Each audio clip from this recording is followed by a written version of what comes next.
यथाग्नेर्दाहिका शक्ति रामकृष्णे स्थिता हिया सर्वविद्यास्वरूपां तां शारदां প্রণমামহম। শ্রী শ্রী মায়ের কথা। 27 চৈত্র 1323। জয়রামবাটিতে সন্ধ্যার পর মায়ের সঙ্গে কথা হইতেছিল। আমি, মা, সবাই বলে কল্পতরুর কাছে গেলে কিছু চাইতে হয়, কিন্তু ছেলেরা আবার মায়ের কাছে কি চাইবে? যার যা দরকার মা তাকে তাই দেন। ঠাকুর যেমন বলতেন, যার যা পেটে সয় মা তাকে তাই দেন।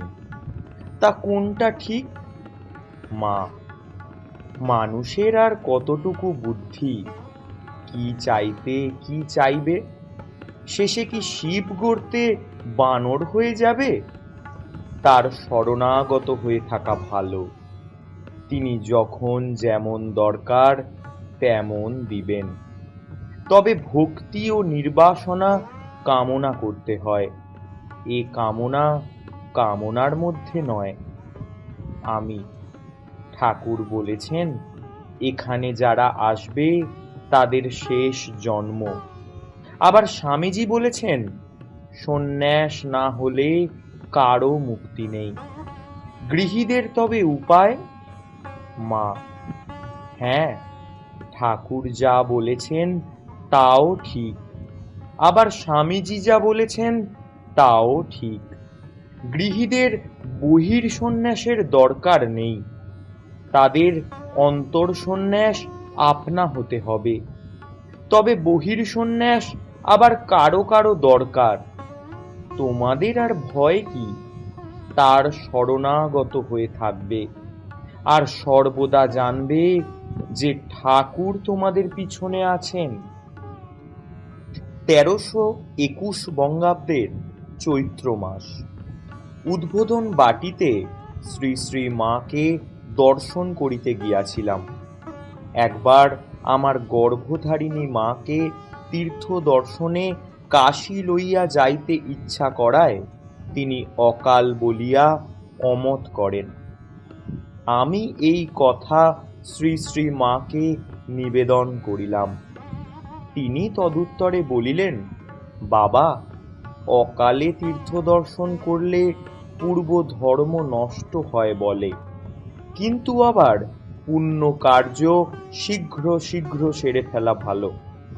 মায়ের এই দর্থক বাক্য বুঝিতে না পারিয়া পুনরায় সংশয় জ্ঞাপন করিলাম এবং এই রূপ স্থলে কি করা কর্তব্য জিজ্ঞাসা করিলাম।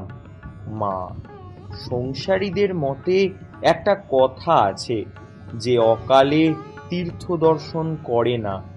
দেখো, কালাকালের অপেক্ষা করে পুণ্য কার্য স্থগিত রাখা যায়, কিন্তু কালের নিকট কালাকালের বিচার নেই।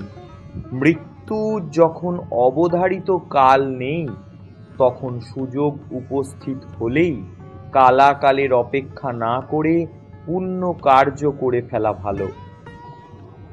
অপর এক সময়ে আমার একটি বন্ধুর হাসপাতালে নিতান্ত নিঃসহায় অবস্থায় অকালে মৃত্যু হয়।